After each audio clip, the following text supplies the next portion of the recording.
time where everybody starts to be quiet. Okay, so welcome to the launch of Rick Mullin's second, collection's even a misnomer. Jane, John Charles, I'm looking at you. His second book, Soutine. Now, I'm not giving the launch speech, but the person who's giving the launch speech is perhaps uniquely qualified to do so. Where is she right there? Meredith Bergmann. Wasn't that funny? Meredith Bergmann is a sculptor. She is a poet. Numerous publications.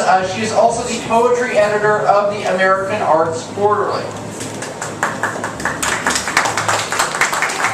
So she is someone who, like Rick's book itself, manages to touch both the sort of literary, poetic world and the world of the plastic arts.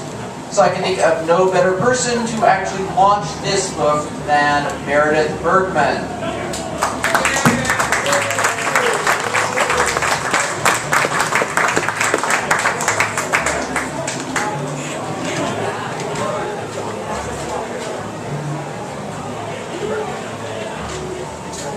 Thank you, Quincy.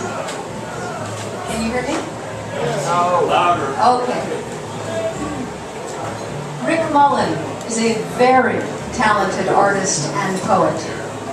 He has worked as a business journalist and has studied painting with Ernest Critchlow and Hanania Harari, and his lush, gestural, and vivid oil paintings, see the back cover, are in many private collections in the US and in Europe. He lives in New Jersey with his wife and 3 daughters. In his chapbook, Aquinas Flinched, he watched the painter Max Beckmann regard his own painting and the denizens of New Jersey sculpting in debris.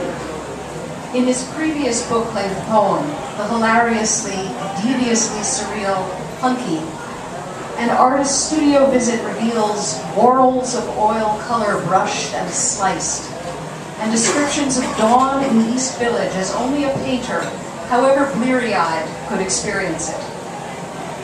In 2010, we published a poem of Rick's in the American Arts Quarterly, a beautiful and moving sonnet about a kleptomaniac sculptor with Down syndrome. But none of this prepared me for this book. A year ago, Rick sent me a section of the book, which began with a famous opera man, whom I haven't seen for a while, but who was a semi-homeless fixture outside the Art Students League when I studied there in 1979, and still sang and gesticulated in the street, his black hair thickly pasted down with God knows what, in the 90s, when Rick took classes there. The opera man was every bit as passionate about his art and crazy in his profession of it as some of the artists who taught the league. Oh, vignette of a lost New York, Rick in this poem thinks, and plunges into classes with a veteran of the Harlem Renaissance and an 80-year-old American who figured at the School of Paris and had once rented the studio just vacated by Soutine. When Rick, on his way to his office across the street on mornings after a critique, sees the opera man again, he identifies with him. You and me, pal, amateurs. This is not the book of an amateur. In a world that's too raw and too shapeless for any of us to control, we need principles. The Art Students League's motto is a fine one. Nulla dies sine linea. No day without a line. Rick has made out of that a pun on the daily practice of lines in drawing and lines in poetry, and throughout Soutine, you will enjoy the many resonances of that pun. Rick's poetic and narrative craftsmanship are wonderful, but the thing I admire most about this book is the intertwining storytelling. The climax of the poem, for me, is the highly dramatic section that tells of Soutine's finally acquiring a carcass of beef and having it delivered to his studio, where he paints it in homage to Rembrandt's great canvas, which Soutine had studied at the Louvre. He paints night and day while it rots and stinks until his neighbors call the cops.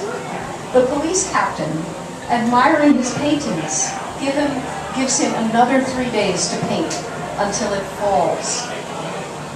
Later, we are given an astonishing contrast in the poet's discovery of his father's suicide by hanging and how he cuts the body down. It's left to the reader to imagine what the poet could have made of it had he been given 3 more days. The poet has made a great deal out of what life has given him. Listen for the terza rima with which Rick shows us how well he has identified with Soutine in his identification with worship of and transformation of great artists and poets like Dante.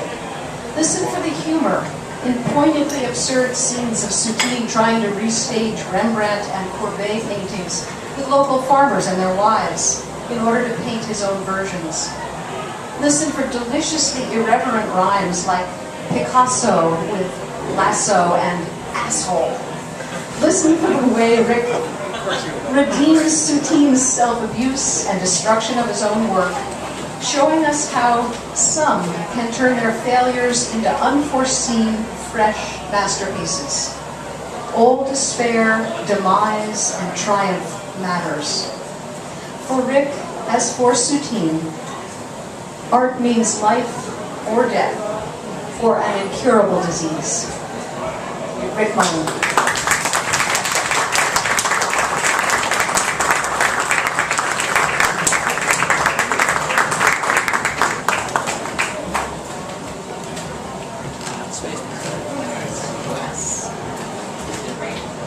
Meredith Bergmann